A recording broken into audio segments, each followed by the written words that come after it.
Pete Williams is talking about why it's so important to warm up before you work out. And he walks us through several moves that you should do before you start to sweat.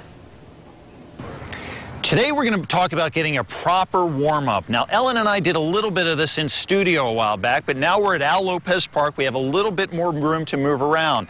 Now, when we think about warm-up, we might go back to 5th grade gym class where we're going to push up against a wall. We're going to grab our ankles for 30 seconds.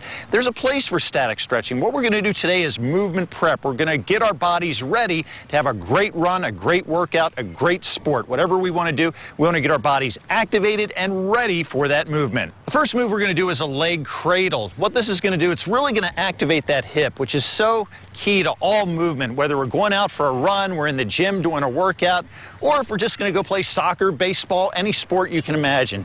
The hip is just so crucial to all sports-related movement. And what we want to do here is really be active so we can actually mimic the movements we're actually going to be doing.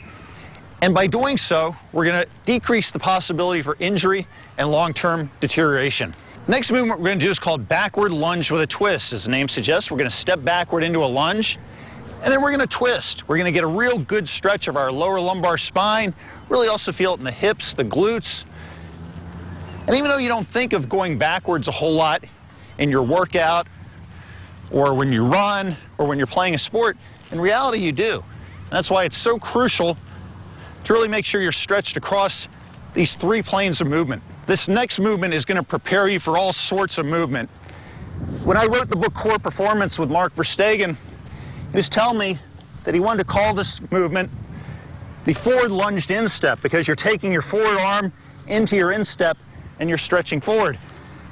And I said, Mark, that's not very catchy. He goes, well, Pete, I like to refer to it as the world's greatest stretch. And so we have. We call it the world's greatest stretch. It may on the surface look like a series of twister instructions, but really you just put your forearm down, you bring it out to the side, you dorsiflex your toe, which is to say you pull it toward your shin, then you step back out into another lunge. This last movement is a hand walk. We're going to walk our way out into a push-up position.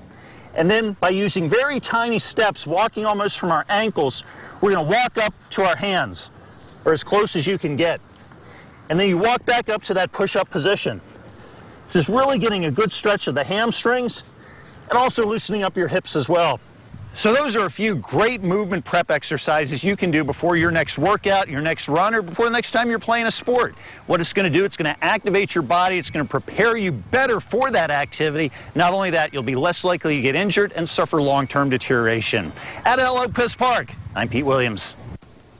I'm so not flexible. I would not be able to do any of that. And we want to let you know that you can find this and more of Pete's fitness segments online at abcactionnews.com. What I like about those warm-ups, though, is they actually looked like a workout. They didn't look like a warm-up, right? Seriously.